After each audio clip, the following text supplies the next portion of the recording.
Welcome to math की यात्रा online में सभी दोस्तों का स्वागत है। आइए डिस्कस करते हैं दोस्तों last part most important question जिससे आने वाले एग्जाम में आप बेटर से बेटर कर पाएं। चलिए मैं चलता हूं क्वेश्चन की तरफ। देखिए इस सवाल का आंसर देना है तो दोस्तों इस तरह का सवाल के लिए आप क्या करेंगे, पहले फर्स्ट काम आपको इसका फैक्टर करना होगा, गुणनखंड करना होगा। तो सभी आप लोग जानते भी हैं, इसका फैक्टर करेंगे क्या आएगा, ये आएगा पी स्क्वायर माइनस क्या हो जाएगा यहाँ पर 4p माइनस क्या लिख सकते हैं 3p। ठीक है, यहाँ पर यहाँ +12 इक्वल टू 0। यहाँ से हम पेयर बना सकते हैं, इसमें से क्या कॉमन ले सकते हैं, p कॉमन ले लीजिए तो p माइनस देखिए 4 हो जाएगा। यहाँ से वैल्यू क्या होगी, यहाँ से 3 कॉमन लेंगे तो ये भी आपको p माइनस 4 होगा। अगर इसको हम अलग इसको फिर कॉमन हो जाएगा तो एक वैल्यू p माइनस 4 यहाँ इक्वल टू 0 मिलेगी और एक वैल्यू क्या मिलेगी p माइनस 3 इक्वल टू 0। अब p का मतलब क्या होता है दोस्तों, आप जानते हैं p इक्वल टू क्या होता है, यहाँ dy/dx है। ठीक है, इसको नोटेशन को याद रखेंगे। तो यहाँ पर क्या हो जाएगा, p के स्थान पर लिखेंगे dy/dx, यहाँ पर इक्वल टू क्या होगा 4 होगा। अगर इसको हम इस साइड लाते हैं, इंटीग्रेट कब करेंगे, जब क्या हमारे function of f(x) one side हो और ये फंक्शन ऑफ f(y) एक साइड हो, तो हम इसको इंटीग्रेशन आसानी से कर सकते हैं। तो इसको हम लिख सकते हैं dy इक्वल टू क्या लिखेंगे 4dx। तो इसका इंटीग्रेशन आसानी से कर लेंगे तो ये हो जाएगा y। यहाँ पर देखिए इसको करेंगे क्या है 4x आएगा। अगर इस साइड लाते हैं क्या लिखेंगे 4x प्लस क्या यहाँ पर कांस्टेंट c इक्वल टू 0 कर लेंगे। सिमिलरली करके इसको भी वही कर सकते हैं भाई, जैसे यहाँ पर 4 है, यहाँ पर क्या आएगा 3 आएगा, तो आप लिखेंगे y माइनस क्या लिखेंगे 3x plus c equal to 0। एक सिमिलरली करके आप डायरेक्टली यहाँ पर लिख सकते हैं। तो कंबाइंड इक्वेशन जब आप लिखेंगे तो क्या करेंगे, दोनों का यहाँ पर ब्रैकेट बंद करके ये आंसर से मैच कराएंगे ये कहाँ मिल रहा है। ठीक है, y minus 4x plus C option number यहाँ पर मिल रहा है, और कहाँ मिल रहा है, और ये वाला देखिए y माइनस 3x प्लस सी। तो इस सवाल का राइट आंसर होगा ऑप्शन नंबर ए। तो ऐसे भी आपको सवाल देखने को मिल सकते हैं, इसका फैक्टर करना पड़ेगा। ठीक है, आइए मैं अगले सवाल की ओर चलता हूं।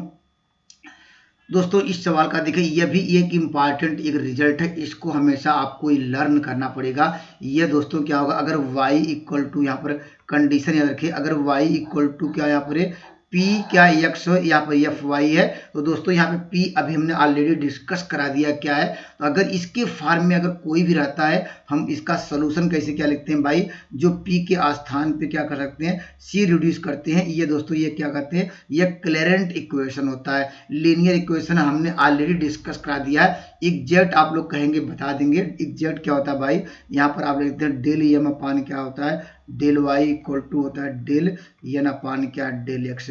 इसके पास इसके अनुसार कब होता है ये एम डी एक्स प्लस क्या N D Y equal to 0। Bernoulli theorem already हमने डिस्कस कराया है, तो कंसेप्ट आपका क्लियर होगा। अगर इस फॉर्म में रहेगा इसे कहेंगे ये क्लेरेंट इक्वेशन है, इसको याद रखिएगा, इंपॉर्टेंट रिजल्ट है। इससे लगातार सवाल आपको देखने को आते हैं। जैसे मैं एक सवाल यहाँ पर डिस्कस कर लेता हूँ, जैसे ये कहा कि भाई इसका सॉल्व करें। आप यहाँ पर क्या p के स्थान आप dy/dx नहीं रखेंगे, आप बस ये क्लेरेंट फॉर्म का यह कंडीशन है। यहाँ पर आप यहाँ पर जो वैल्यू है यहाँ पर क्या करेंगे, यहाँ पर p के स्थान पे c रिड्यूस कर देंगे तो सवाल का राइट आंसर होगा। तो y इक्वल टू क्या हो जाएगा, यहाँ पर सी एक्स प्लस क्या होगा a अपान क्या होगा c होगा।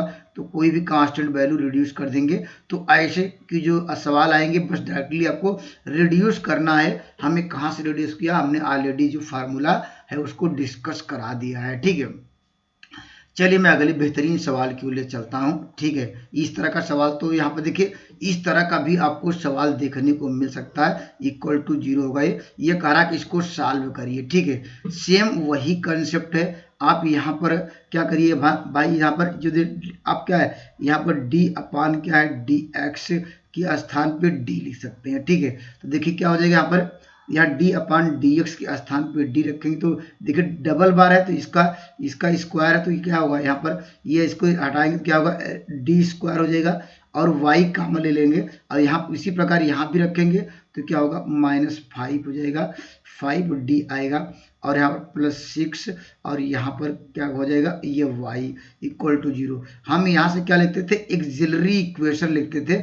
एक्सिलरी इक्वेशन लिखने का तरीका क्या था, हम लोग यहाँ d के स्थान पे m रिड्यूस करते थे या डायरेक्टली d ही लिख लीजिए। यहाँ पर क्या करें, इसको एक्सिलरी इक्वेशन क्या d स्क्वायर माइनस क्या होगा 5 क्या होगा d plus c equal to 0 करते थे। अब इसको क्या करते, फैक्टर करते थे। जैसे हमने अभी ये इक्वेशन लिया था वहाँ g dy/dx था, उसी प्रकार यहाँ पर d है तो यहाँ पर इसका फैक्टर कर सकते हैं। देखिए d स्क्वायर क्या होगा यहाँ पर 3d माइनस क्या होगा 2d, क्योंकि इसका फैक्टर 2d इंटू 3d, ठीक है। और यहाँ +6 कॉमन ले लीजिए, इसका फैक्टर काम क्या हो जाएगा दोस्तों, यहाँ पर d कॉमन लेंगे तो क्या होगा आपको d माइनस आपको 3 मिल जाएगा। अगर -2 कॉमन लेते हैं तो d -3 होगा। फिर क्या होगा यहाँ पर आपको d यहाँ पर क्या हो जाएगा d बराबर आपको मिलेगा 2 और यहाँ पर 3, ठीक है। ये क्या हो गया दोस्तों, ये आपको d आ गया, यहाँ पर m भी सपोज कर सकते थे। चलिए यहाँ पर अब यहाँ से क्या लिखते हैं, अब यहाँ पर कॉम्प्लीमेंट्री फंक्शन कैसे लिखते थे, आप यहाँ पर लिखेंगे यहाँ पर c1, ठीक है, e के पावर यहाँ पर या अल्फा यहाँ पर अल्फा x, ठीक है, ये फार्मूला है, आपको नोट डाउन करना पड़ेगा। c2 यहाँ पर e के पावर क्या होगा बीटा x करना पड़ेगा। और दोस्तों यहाँ पर अल्फा की वैल्यू आपको दी गई 2, यहाँ जितने भी रूट्स हैं अल्फा बीटा गामा इस तरह डेल्टा सपोज कर सकते हैं। यहाँ पर देखिए तो कॉम्प्लीमेंट्री यहाँ पर जो फंक्शन पूछ रहा है यहाँ पर c1 यहाँ पर क्या होगा e के पावर क्या हो जाएगा ये 2x होगा प्लस क्या होगा c2 e के पावर 3x, ठीक है, कॉम्प्लीमेंट्री।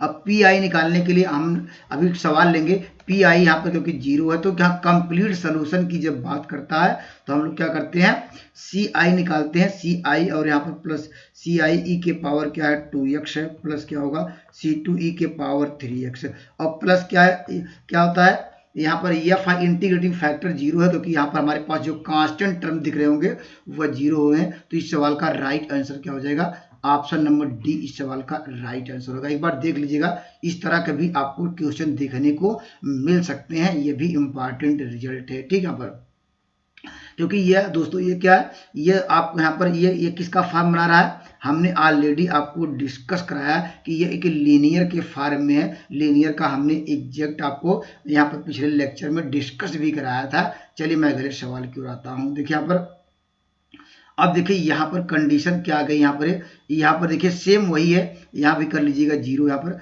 इसमें भी आपको क्या निकालना है, इंटीग्रेटिंग फैक्टर नहीं निकालना होगा क्योंकि डायरेक्टली यहाँ पर 0 दिया है, ठीक है। तो इसके लिए फिर सेम वही कंसेप्ट लगाएंगे हम। अब क्या लिखेंगे d, यहाँ पर क्या होगा 4 क्या होगा ये d स्क्वायर माइनस क्या होगा 4d प्लस 1, यहाँ पर क्या करेंगे ये y इक्वल टू 0 करेंगे। अब इसका हम फैक्टर कैसा करते हैं, क्या कर सकते हैं 2d माइनस 1 का होल स्क्वायर भी कर सकते हैं। यहाँ पर देखिए दो रिजल्ट आपको निकले और दोनों वैल्यू सेम है, ठीक है। यहाँ पर दोनों वैल्यू आपको क्या मिली है, सेम है, ठीक है। यहाँ पर तो यहाँ से आपको क्या मिलेगा, यहाँ पर d बराबर क्या होगा 1/2 और यहाँ पर फिर 1/2। तो इस जब दोनों सेम हो तो उसका कम्प्लीमेंट्री फंक्शन, और यहाँ कह सकते हैं यहाँ इंटीग्रेटिंग फैक्टर 0 तो डायरेक्टली y बराबर लिखेंगे, आप लिखेंगे c1, ठीक है। इसी में किसी में x आप जोड़ सकते हैं, ठीक है। अगला लिखेंगे c2, ठीक है, क्योंकि यहाँ पर दो चीजें आपको यहाँ पर हम लोग अलग अलग वहां पर c1 e के पावर x लिखते थे e2, लेकिन जब कॉमन हो तो एक को कांस्टेंट रखेंगे और दूसरे में कांस्टेंट में x का मल्टीप्लाई करेंगे, e के पावर जो वैल्यू आई है यहाँ पर है तो क्या लिखेंगे x/2, ठीक है। तो इस सवाल का राइट आंसर क्या होगा, यहाँ पर इस सवाल का राइट आंसर मिल जाएगा ऑप्शन नंबर बी। कंसेप्ट आपका क्लियर होना चाहिए बेहतरीन तरीके से, ठीक है। आइए मैं अगले सवाल की ओर चलता हूँ और अगले सवाल पे आते हैं। देखिए यहाँ पर इस तरह का सवाल भी आपको देखने को मिल सकता है, सेम कंसेप्ट वही है। आप क्या करेंगे, यहाँ पर आप निकालेंगे कॉम्प्लीमेंट्री फंक्शन, क्योंकि इस बार ये 0 नहीं है, ठीक है। कॉम्प्लीमेंट्री फंक्शन का कंसेप्ट हमने ऑलरेडी आपको डिस्कस करा दिया है। हम क्या रिड्यूस करेंगे, आप लिखेंगे यहाँ पर 4d स्क्वायर हो जाएगा, यहाँ पर 4d और -3 इक्वल टू 0। अब क्या करेंगे दोस्तों, इसका करना पड़ेगा फैक्टर करना पड़ेगा, फैक्टर कर लीजिए। यहाँ पर देखिए क्या हो जाएगा, यहाँ पर 12 का फैक्टर करिए, यहाँ पर क्या होगा 4 आना चाहिए। तो यहाँ पर क्या होगा देखिए, यहाँ पर लिखेंगे 4, यहाँ पर डी स्क्वायर, यहाँ पर क्या होगा 4 6 दूनी 12 करेंगे। देखिए 6 क्या होगा यहाँ पर डी और प्लस क्या होगा यहाँ पर 2d माइनस 3 इक्वल टू 0। अब यहाँ से क्या होगा देखिए, यहाँ से क्या कॉमन ले सकते हैं, यहाँ से 2d कॉमन ले लीजिए, 2d कॉमन लेंगे तो हमारे पास क्या होगा 2d माइनस 3, और यहाँ पर कुछ नहीं कॉमन तो 1 कॉमन लिया जाता है। यहाँ पर देखो 2d माइनस 3 इक्वल टू 0, इसका फैक्टर किया 2d प्लस 1, यहाँ पर क्या हो गया इक्वल टू 0, और यहाँ पर क्या होगा 2d माइनस 3 इक्वल टू 0। यहाँ से d इक्वल टू क्या मिल गया माइनस क्या होगा 1/2 मिल गया, और d इक्वल टू क्या होगा यहाँ पर 3/2। हम क्या निकालेंगे कॉम्प्लीमेंट्री फंक्शन निकाल लीजिए, तो क्या होगा, तो क्या हो जाएगा यहाँ पर c1 क्या होगा e के पावर माइनस x/2, ठीक है, प्लस क्या होगा यहाँ पर c2 हो जाएगा e के पावर क्या होगा 3/2, ठीक है, यहाँ पर इंटू x हो जाएगा। इतना कंसेप्ट आपका क्लियर हो गया। ये तो CF निकाला, तो ये CF निकाल लीजिए। तो CF अब क्या निकालेंगे भाई, अब मुझे निकालना है PI पर्टिकुलर इंटीग्रल।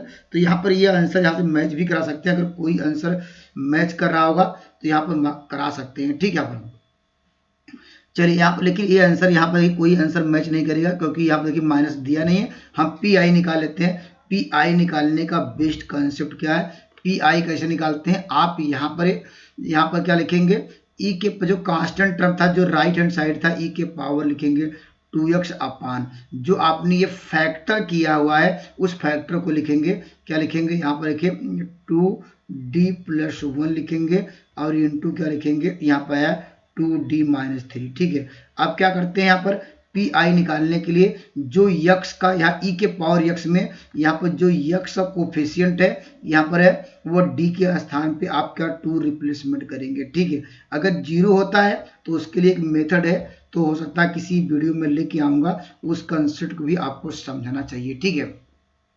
अब देखिए e के पावर क्या हो जाएगा, e के पावर 2x वही रहा, यहाँ पर d के स्थान पे क्या रखेंगे, यहाँ पर 2 रिड्यूस करिए, देखिए यहाँ पर रखेंगे 2 दूनी 1 4 1 5 हो जाएगा, ठीक है।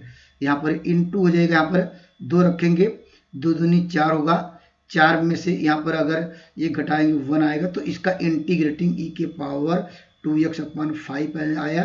तो आंसर क्या है, हम कंप्लीट सोल्यूशन y बराबर क्या लिखेंगे, तो c1 e के पावर x/2 प्लस c2 यहाँ e के पावर क्या होगा 3/2x प्लस यहाँ पर PI e के पावर 2x अपान 5 आएगा। तो इसका आंसर नान ऑफ दी जाएगा, ठीक है। कंसेप्ट दोस्तों क्लियर रहेगा, निश्चित रूप से आने वाले एग्जाम में आप बेटर से बेटर कर पाएंगे, ठीक है। आइए मैं अगले खूबसूरत सवाल की ओर चलता हूँ और अगले सवाल की ओर आते हैं। देखिए यहाँ पर ये भी इंपॉर्टेंट सवाल है, ये तो डायरेक्टली आपने जानते हैं, इसका PI निकाल सकते हैं डायरेक्टली। यहाँ पर PI कैसे निकालते हैं भाई, इंटीग्रेटिंग फैक्टर कैसे निकालते थे, यहाँ पर इंटीग्रेटिंग फैक्टर निकालने का तरीका, तो यहाँ पर क्योंकि ये लीनियर इक्वेशन है, यहाँ पर फंक्शन यहाँ पर क्या लिखेंगे 1, यहाँ पर dx, जो क्यों y का कोफिशिएंट ढूंढते हैं तो इसकी वैल्यू क्या होगी e के पावर x आ गया, ठीक है। हम क्या लिखेंगे, अब कंप्लीट सॉल्यूशन क्या लिखते थे कि y इंटू क्या इंटीग्रेटिंग फैक्टर e के पावर x है, फिर इंटीग्रेशन करना है e के पावर x इंटू क्या लिखेंगे, ये जो वैल्यू आपको दी गई है राइट हैंड साइड, ये इसके हमने ऑलरेडी आपको डिस्कस करा दिया है, e के पावर x हो जाएगा, ये dx हो जाएगा। हम इसको इंटीग्रेट कर सकते हैं इसको आसानी से, तो y e के पावर x हो जाएगा, यहाँ पर e के पावर 2x होगा, इसका इंटीग्रेशन e के पावर हो जाएगा, यहाँ पर 2x/2 होगा प्लस कांस्टेंट c, अगर इसका LCM लेते हैं तो क्या होगा 2y e के पावर क्या होगा x इक्वल टू क्या होगा, यहाँ पर e के पावर क्या होगा 2x प्लस कांस्टेंट, या मान लीजिए कैपिटल C है, अनदर कांस्टेंट आ गया। तो ये किस क्वेश्चन से मैच किया, ऑप्शन नंबर C से इस मैच किया, ऑप्शन नंबर यहाँ पर है C सवाल का राइट आंसर होगा। तो यहाँ पर देखिए कौन 2e के पावर यहाँ पर है, ठीक है, ऑप्शन नंबर C होगा क्योंकि यहाँ पर 2 है, यहाँ पर क्या x नहीं है, ये तो हो ही नहीं पाएगा, ठीक है। कंसेप्ट दोस्तों आपका क्लियर होना चाहिए जिससे आने वाले एग्जाम में आप बेटर से बेटर कर पाए। क्या इसके फार्म भी आप अभी जो हमने रिजल्ट बताया इसको रिड्यूस करके भी कर सकते हैं। देखिए यहाँ पर इसको अगर डी अपान क्या, यहाँ पर डी अपान डी एक्स स्थान पर डी लिखेंगे प्लस 1 लिखेंगे तो यहाँ पर वाई होगा, यहाँ पर क्या होगा ई के पावर क्या होगा ए एक्स होगा। अभी हमने रिजल्ट आपको डिस्कस कराया। हम यहाँ पर कंप्लीमेंट्री फंक्शन कैसे लिखते हैं, यहाँ देखिए डी इक्वल टू क्या होगा -1, तो इसका कंप्लीमेंट्री फंक्शन ई के पावर क्या होगा ये -x हो जाएगा। ठीक है, हम पी आई निकाल लेते हैं। पी आई कैसे निकालेंगे भाई, ये कंप्लीमेंट्री फंक्शन आ गया, यहाँ वाई नहीं आएगा, कंप्लीमेंट्री फंक्शन आ गया। कोई भी कांस्टेंट आप यहाँ पर जोड़ सकते हैं, यहाँ पर चलिए यहाँ पर जोड़ लीजिएगा और यहाँ पर क्या लिखेंगे, या ई के पावर यक्ष अपान क्या लिखेंगे डी प्लस 1 आया इसका फैक्टर, तो यहाँ पर क्या होगा ई के पावर यक्ष अपान क्या होगा, यहाँ पर इसका कोफिशिएंट 2 आया। ठीक है, अगर हम दोनों को जोड़ेंगे तो कंप्लीट सोल्यूशन अगर यहाँ पर सिंप्लीफाई करेंगे तो आंसर यही आ जाएगा। ऐसे भी आप जा सकते हैं। ठीक है, यहाँ पर इसको इस कंसेप्ट को भी आसानी से आप समझ सकते हैं। अगर वीडियो अच्छा लगा दोस्तों यहाँ पर कमेंट जरूर करिएगा ये आपको समझ में आया कि नहीं। ठीक है, यहाँ पर कंप्लीमेंट्री वाला फंक्शन ये आपको समझ में आया कि नहीं। ठीक है, चलिए मैं अगले सवाल की ओर चलता हूँ। अगले सवाल पर आते हैं। ठीक है, इसका आपको एलसीएम लेना पड़ेगा और यहाँ पर कांस्टेंट टर्म मल्टीप्लाई करने के लिए थोड़ा जिग जैग आपको देखने को मिल सकता है। डायरेक्टली आंसर नहीं मिलेगा, लेकिन इस फॉर्म में से करेंगे तो डायरेक्टली आप आंसर पे पहुंच जाएंगे। ठीक है, चलिए मैं अगले सवाल की ओर आता हूँ। आइए दोस्तों मैं इस सवाल पे डिस्कस करता हूँ। ये भी अच्छा सवाल है। सवाल ये कह रहा है एफ ऑफ 3 की वैल्यू क्या होगी। तो दोस्तों आपको पहले क्या फाइंड करना पड़ेगा, आपको तो फंक्शन एफ फाई एक्स की वैल्यू आपको फाइंड करना पड़ेगा, तभी एक्स के स्थान पे आप 3 पुट कर पाएंगे। ठीक है, तो कैसे करेंगे भाई, यहाँ पर देखिए 1 कर दे रहे हैं। अब यहाँ पर क्या होगा, यहाँ पर फाई डैश एक्स बाई क्या होगा, यहाँ पर ये फाई एक्स कर सकते हैं। अगर इसको हम नीचे को टी मानेंगे तो यहाँ पर क्या इसको इंटीग्रेशन आसानी से कर सकते हैं। देखिए इंटीग्रेशन क्या कर दे रहे हैं, 1 आ गया यहाँ पर, और यहाँ पर क्या वैल्यू इंटीग्रेशन आप आसानी से कर सकते हैं, प्लस कांस्टेंट सी जोड़ लेंगे तो इसका इंटीग्रेशन पॉइंट क्या आएगा, ये आप जानते हैं, ये हो जाएगा लाग क्या हो जाएगा, यहाँ पर ये आपको मिल जाएगा फाई एक्स इक्वल टू क्या होगा यक्स, यहाँ पर क्या होगा यक्स प्लस क्या है कांस्टेंट सी जोड़ सकते हैं। अगर हम इसको वैल्यू अगर फाई एक्स निकालना चाहते हैं, ठीक है, फाई एक्स बराबर क्या होगा ई की पावर क्या होगा यक्स प्लस क्या होगा यहाँ पर सी आ जाएगा। ठीक है, अब वैल्यू कंडीशन आपको दी गई है, कंडीशन आपको दी गई है कि यहाँ पर यक्स बराबर आप 1 पुट करिए। ठीक है, और क्या है और फाई एक्स या फाई ऑफ 1 ऐसे भी कर सकते हैं। इसकी वैल्यू क्या पुट करिए आप यहाँ पर 2 पुट करिए। देखिए 2 पुट करेंगे 2 इक्वल टू क्या होगा ई के पावर, यहाँ पर क्या पुट करेंगे 1 कट करेंगे तो हो जाएगा 1 प्लस क्या होगा सी आ जाएगा। तो यहाँ पर तो ये कह सकते हैं यहाँ पर यहाँ इसको अगर सिंप्लीफाई किया जाए तो क्या लिख सकते हैं इसको, अगर इसको और सिंप्लीफाई किया ई के पावर 1 इंटू ई के पावर सी, तो इसको लिख सकते हैं यहाँ पर 2 यहाँ पर क्या हो जाएगा ई के पावर -1।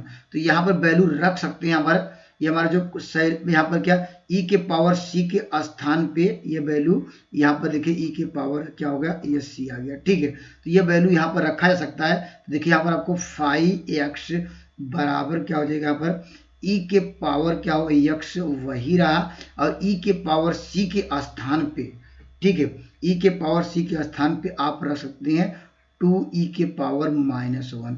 और हम जानते हैं यहाँ पर अगर इसको और सिंप्लीफाई किया जाए फाई क्या होगा ये पावर एड हो जाएगा, तो ई के पावर क्या होगा यक्स -1 इंटू 2।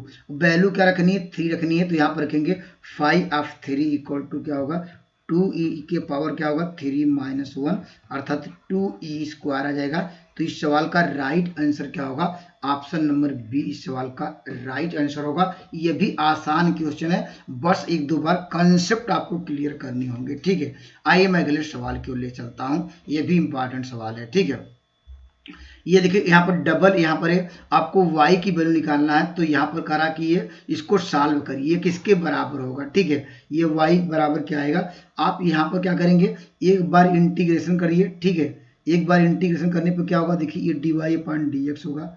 ठीक है, और यहाँ वैल्यू क्या होगी यहाँ पर हो जाएगा माइनस ई के पावर माइनस क्या हो जाएगा ये 2x/2 होगा। ठीक है, क्योंकि -2 इक्वल टू टी मानेंगे। एक बार और इंटीग्रेट करेंगे क्या आएगा ये y इक्वल टू क्या हो जाएगा यहाँ पर और प्लस कांस्टेंट क्या है C1 जोड़ दीजिए या C जोड़ दीजिए, ठीक है।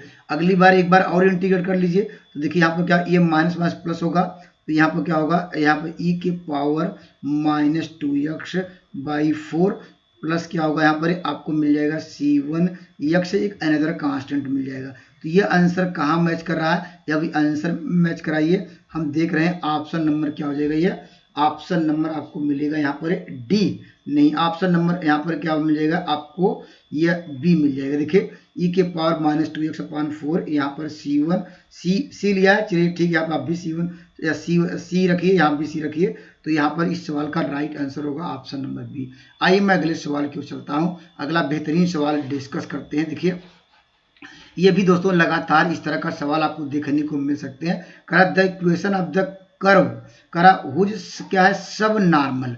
सब नॉर्मल क्या होता है भाई, यहाँ पर इसका मतलब आपको याद होना चाहिए, इसका मतलब होता है y यहाँ पर dy/dx।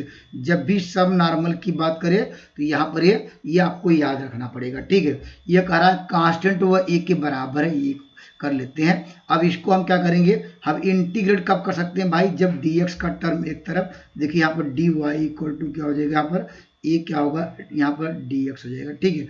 अब इसको इंटीग्रेट करेंगे क्या, ये y² क्या होगा 2 आएगा, यहाँ पर क्या होगा ax और प्लस कांस्टेंट, यहाँ पर कोई, यहाँ पर इसको देखते हुए b मान लीजिए, b ले लीजिए, तो यहाँ से क्या होगा y² इक्वल टू लिखेंगे 2ax प्लस b। ये भी इंपॉर्टेंट सवाल है, तो इस सवाल का राइट आंसर क्या होगा, ऑप्शन नंबर बी। कभी कभी यहाँ पर सब नॉर्मल के स्थान पे सब टेंजेंट पूछता है, तो यहाँ पर आप याद रखिएगा, ये y यहाँ पर dx अपान क्या होगा dy, इसको भी नोट डाउन करिए। ये जैसे सब नॉर्मल है, सब टेंजेंट का फार्मूला इसको याद रखेंगे, और यहाँ पर ये सब क्या है नॉर्मल का, ठीक है। आइए मैं अगले सवाल, लास्ट सवाल पर डिस्कस करता हूँ। देखिए ये भी अच्छा सवाल है। देख रहा है the curve whose slope, slope की बात कर रहा है, यहाँ पर स्लोप मतलब dy/dx। यहाँ पर जो dy/dx है, यहाँ पर क्या कर रहा है कि equal to the ratio of the abscissa, मतलब क्या है यहाँ पर x और क्या ऑर्डिनेट मतलब y, यहाँ पर ये करा कि ये रेशियो ये आपस में बराबर। इसको हम सॉल्व कर सकते हैं भाई, क्या हो जाएगा, ये y क्या हो जाएगा, यहाँ पर y क्या हो जाएगा, ये dy हो जाएगा, यहाँ पर -ax ये हो जाएगा, d यहाँ पर x हो जाएगा इक्वल टू 0। इसको इंटीग्रेट कर सकते हैं, देखिए y² अपान क्या हो जाएगा, ये 2, यहाँ पर क्या होगा x² अपान क्या होगा 2 इक्वल टू कांस्टेंट c, या इसको और सिंप्लीफाई करिए तो आपको देखिए ये वास्तव में अगर माइनस से डिवाइड कर सकते हैं, तो इसको लिख देंगे x² - y² इक्वल टू दूसरा कांस्टेंट मान लेते हैं, वहाँ पर क्या होगा, ये वह मानते हैं कैपिटल C। ये आप लोग जानते हैं ये क्या रिप्रेजेंट करता है दोस्तों, ये रिप्रेजेंट करता है जब यहाँ पर अगर देख रहे हैं x² और y² कोफिशिएंट क्या मिल रहा है 1 - 1 इक्वल टू 0, अर्थात a + b इक्वल टू 0। ये दोस्तों क्या रिप्रेजेंट करता है, ये रेक्टेंगुलर हाइपरबोला रिप्रेजेंट करता है। ऑप्शन नंबर सी इस सवाल का राइट आंसर होगा। अगर दोस्तों मेरी वीडियो अगर पसंद आ रहे हैं तो मेरे चैनल से जुड़ सकते हैं। Thank you for watching math की यात्रा online. Please like and subscribe button. जय हिंद दोस्तों।